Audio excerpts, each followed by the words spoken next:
कय चक्षु उन्मिलितां येन तस्मै श्रीगुरवे नमः।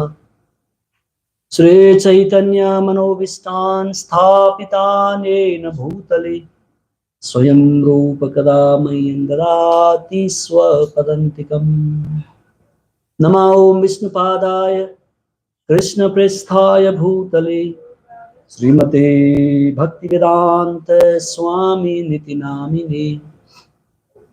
नमस्ते सारस्वते देवे गौरवाणी प्रचारिणे निर्विशेष शून्यवादी पाश्चात्य देशतारिणे। जय श्री कृष्ण चैतन्य प्रभु नित्यानंद श्री अद्वैत गदाधर श्रीवास आदि गौर भक्तवृंद। हरे कृष्णा कृष्णा कृष्णा हरे हरे, हरे Ram Ram Ram Hare Hare.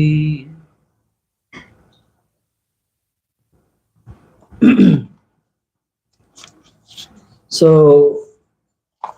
I was talking about the different kind of happiness we attain in this material world. So if we are not happy what we do, then there is no meaning of doing that thing. Any people, no matter who are they, if they are living very aristocratic life, middle class life, or lower class life, all people are happy at some extent. That is their driving force to further pursue the happiness. And in order to understand these three different kind of happiness that we experience in this material world, first we have to understand that different mode of material nature. That nature is all the time guiding us or influencing us. Sometimes we are influenced by the mode of goodness. We act very peacefully, very calm, very shanti. And sometimes we are influenced by the mode of passion. We become very active. We are very restless. We do so many things. We do have so much passion in our life. We want to achieve so many things in our life and keep busy and working very hard. So it is because of that mode is influencing us, and we are acting. We are just an actor. We are a doer, but not completely 100% doer on our own whim. But there are some force that makes us to do something. That means that control us to act something. That is the mode of passion. Another rope. The first rope was the mode of goodness, and second rope that influences or that bind us or that force us to do something was the rope of passion. And the third rope or the mode is the mode of ignorance. When we are under the influence of that mode and we act in certain kind of activities. So the happiness are also divided into three types according to the mode of material nature.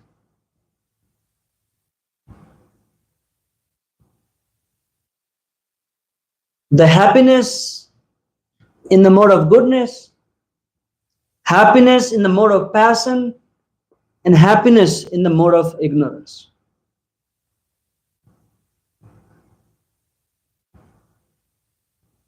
Everything can be categorized under within these three categories. Even in devotional life, one who is living like a monk in a temple or in a secluded place, their devotion also can be measured by three modes. Devotion performed on the mode of goodness, devotion performed in the mode of passion, and the devotion performed in the mode of ignorance. Now we are only talking about happiness that we are experiencing in this material world.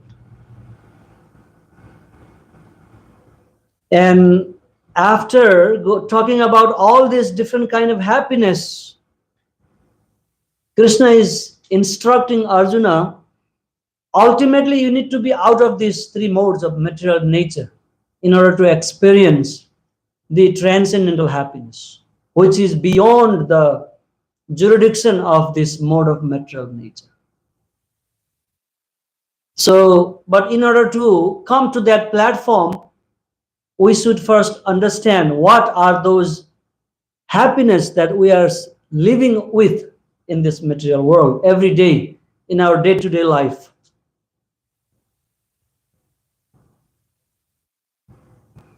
So the more the happiness in the mode of goodness, they look like a little bit difficult and kind of Bisam means like poisonous.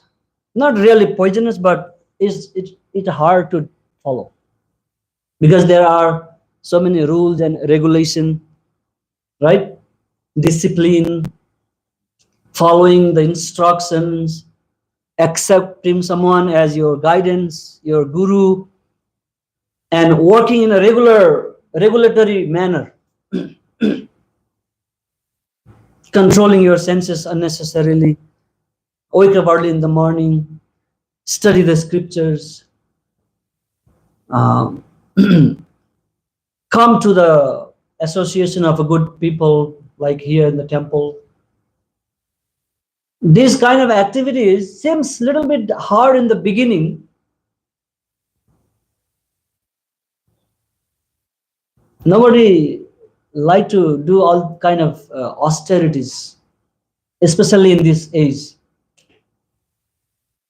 But ultimately, when we follow this thing, the result will be like amritam, nectar.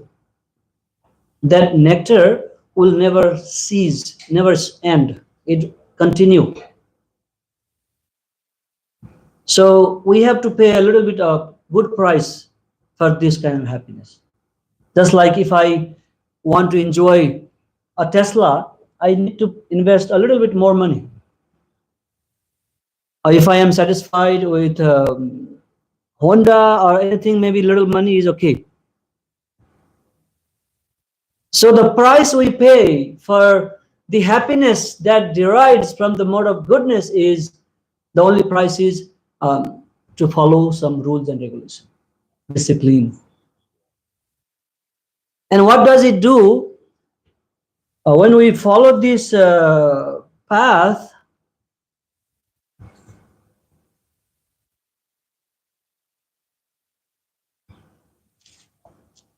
it will awake our intelligence. Our knowledge opens up. Our intelligence opens up. It opens our eyes and it drives us towards further spiritual journey.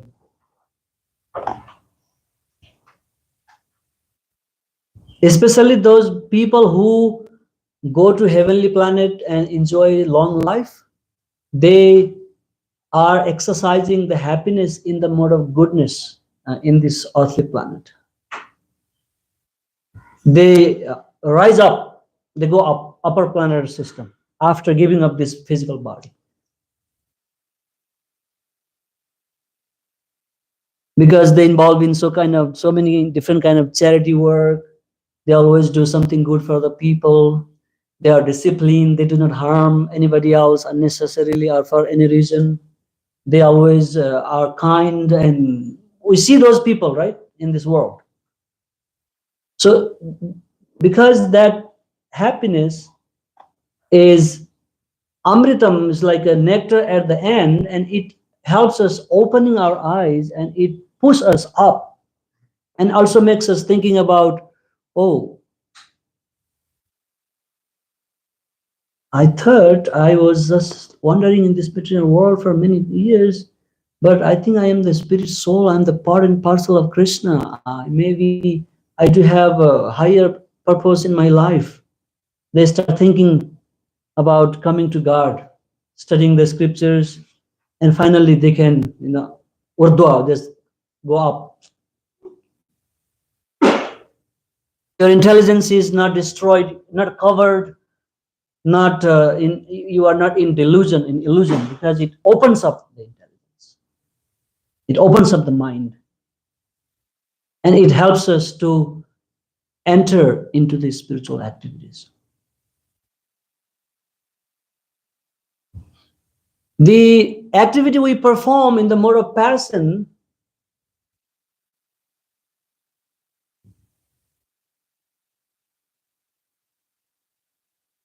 we are not satisfied with what we have. Like in the mode of goodness, you are satisfied with the happiness that you have. Whatever you have in your life, you are satisfied. But in the mode of passion, we always remain active to get more and more and more in our life. If I have a iPhone model, I never have iPhone in my life, so I do not know the models. But iPhone 15, iPhone 14, and after a few months, you are not satisfied anymore. Oh, when will new model come? I'll change it. Huh? And you also keep changing your car. Oh, this car is now getting old. I need a better car. Maybe the better version or better expensive. Let me change my car. And people also changing their friendship partners, like especially in the Western world, they keep changing their partners because they are no longer satisfied with each other. So because of the passion, I want more. I want to satisfy my senses even higher. This is not enough. But ultimately, what happens? We start feeling boring with things. When we try to enjoy in the mode of passion, the result will be boring, frustration, sometimes even depression.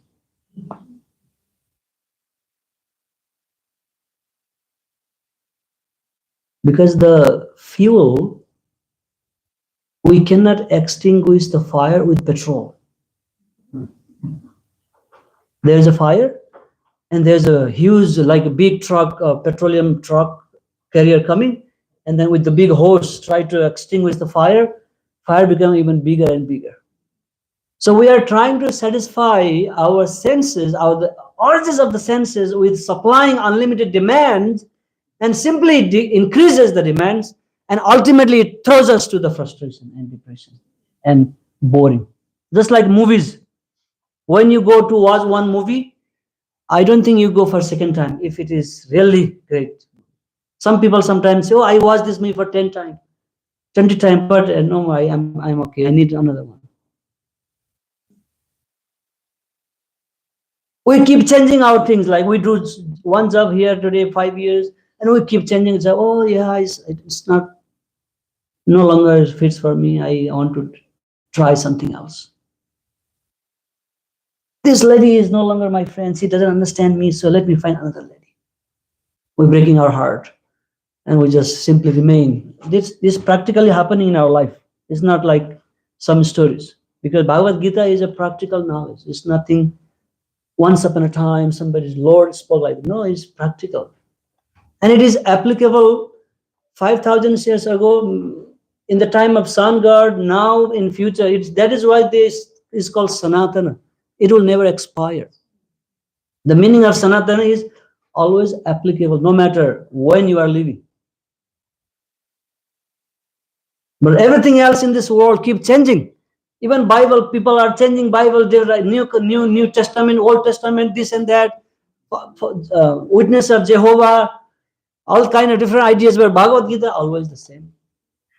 In India, if in Nepal, uh, the missionaries come and they take a Bible and they translate exactly like Bhagavad Gita, just to influence people. So the eternal science of knowledge, Bhagavad Gita, will never change. Is always applicable at all time, with all people, because it is spoken directly from the lotus mouth of the Supreme Lord. So he's saying that the happiness you are enjoying in the mode of passion is the very first quality is a temporary, and after temporary it will make you feel bored after some time, and when you keep doing, then you get frustrated. Krodha bhavati sammoha. This is a Bhagavad Gita verse. We start getting angry, we start getting losing our patience, and we start like, and just to enjoy this happiness, one has to work really very hard. The Tesla will not come on my desire. Okay, I want to drive Tesla, but I should have my pocket, right? My bank balance. In order to do that, then I need to work. I need to get a high pay job. If I do not have any qualification, then people do not pay me high. So it's not easy even to enjoy that way. But we try to do it. Then when our desires are not fulfilled and we feel bored and frustration, and we fall down into the mode of ignorance and start enjoying drugs, alcohol, drinking, killing, destruction.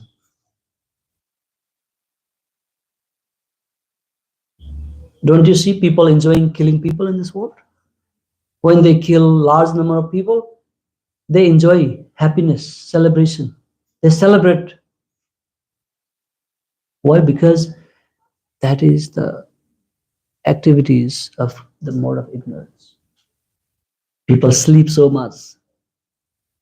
Alasya means lazy. They don't like to do anything. There's no any inspiration, motivation to do. Everything is dark, like destruction. Yanisa sarva bhutesu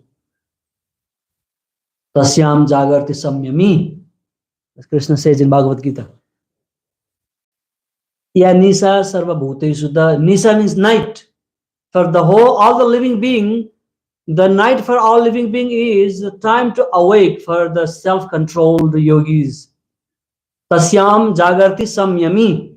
Samyami means who control their unlimited desires, and then who are following in the mode of goodness and practicing some spiritual practice. And the happiness in the mode of passion, it make you to do something like a habit, and also it is like an addiction. Addiction. I know that smoking cigarette is not good. Drinking alcohol will damage my liver, kidney. But I'm still doing because it blinds my intelligence. It covers my knowledge. That is what Dhritarashtra, one of the great character in Mahabharata, he was admitting with Vidura that I know the Pandavas are a rightful heir of this kingdom.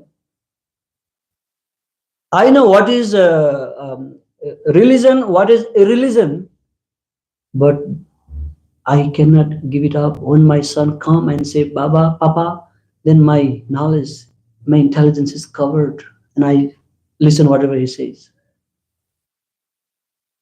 That means that happiness in the mode of passion will cover your intelligence, your wisdom. And knowing things, we are impelled to do it because it becomes our habit, and we are addicted to do so.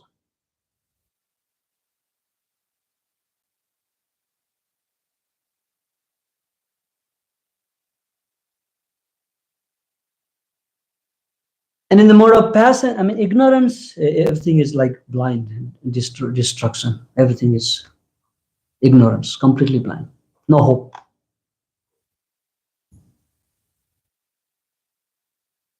So, but since we are spirit soul, since we are the part and parcel of God, the eternal supreme Lord, our instinctual character is to remain happy all the time.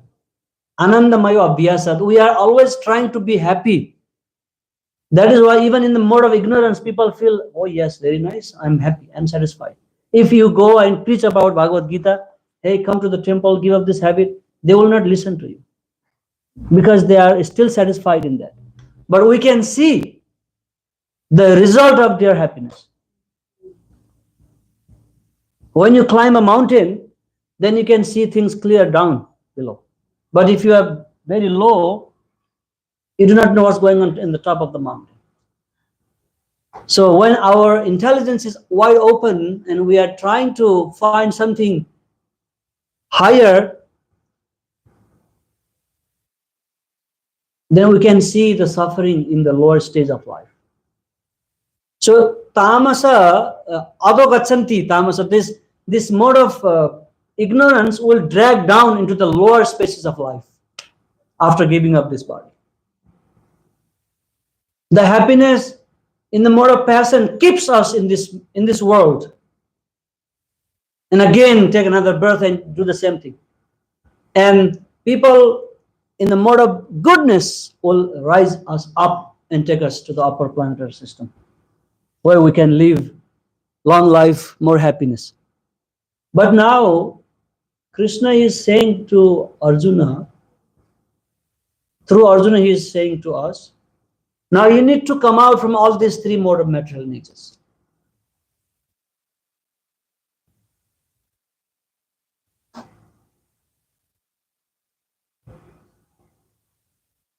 Traigunya Visaya Veda, Nistraiguna Vavarjuna,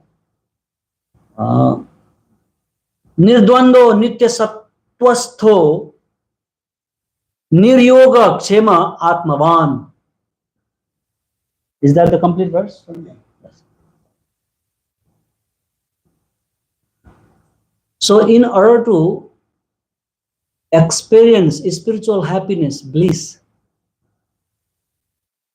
which is unlimited, Brahma Saukhyam Tvam Anantam. The spiritual happiness is called Brahma Saukhyam. Sukham means happy. Brahma Saukhyam means the happiness that comes with the contact of the Supreme Lord Sri Krishna. Brahma Sukham. Tvam Anantam is unlimited happiness. So when we take up the spiritual path, Brahma's person, we are touched by the Supreme Lord. How? How do we get touched by Supreme Lord? By practicing Krishna consciousness. When we chant the holy name, Hare Krishna, Krishna Krishna, Hare Hare, Hare Rama, Rama Rama, Hare Hare. When we chant this mantra seriously, being situated in the mode of goodness, then the revelation start taking place in our heart.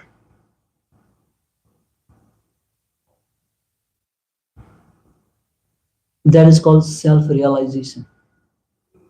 You realize who you are. You realize what is your relationship with God.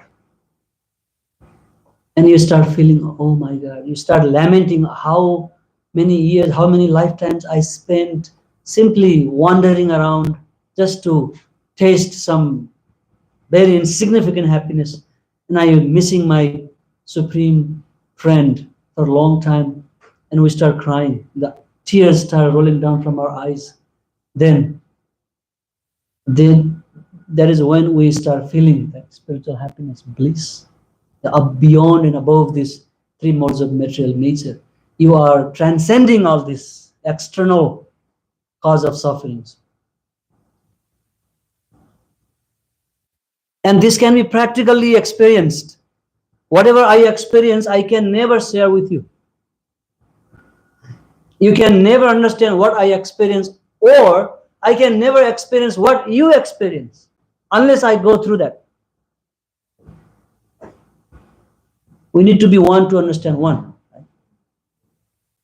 So everyone can practically practice it and experience it and live with it. And Krishna is very close. Not, you don't have to look Krishna everywhere else, but it is inside, within yourself, in your heart.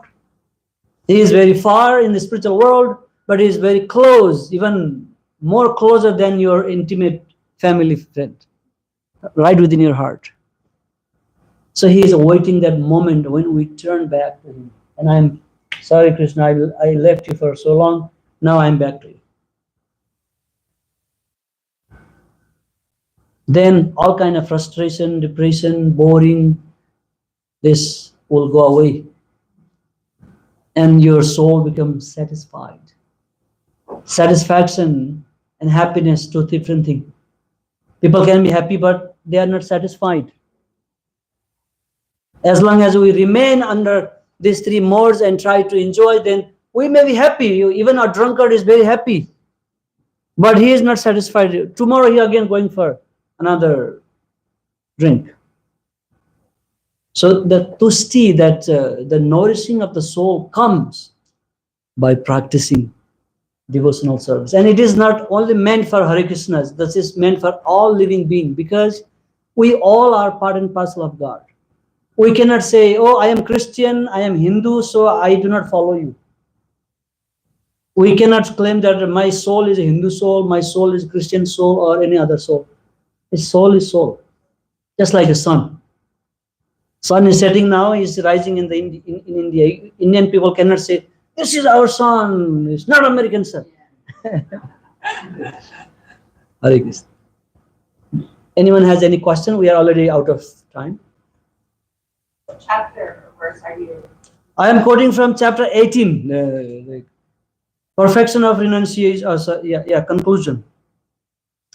Chapter 18, but we do have 18 chapters, and different chapters are giving you all the practical knowledge. That every single text is giving us some knowledge. It's not telling some kahani, some stories or something like mythology, something like that. Every single word Krishna speaks is very practical. Now it is the time to now Prabhuji will go and present you a book. Anyone is new here today? Please raise your hand. Don't feel shy. All right. What is your name? Katie. Katie. Did you enjoy the talk this evening? Very good. And now Prabhuji will give you a book. Yeah. Okay. All right. Can we chant together Hare Krishna once? Hare Krishna, Krishna Krishna, Hare Hare, Hare Rama, Rama Rama, Hare Hare. So spiritual life is not kind of sentimentalism, some kind of thing. No, it's a practical, right? Very practical. When you ask the question, when the verse,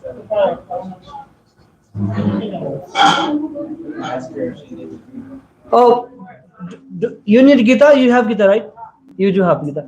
Okay. She already did. Thank you so much. Hare Krishna.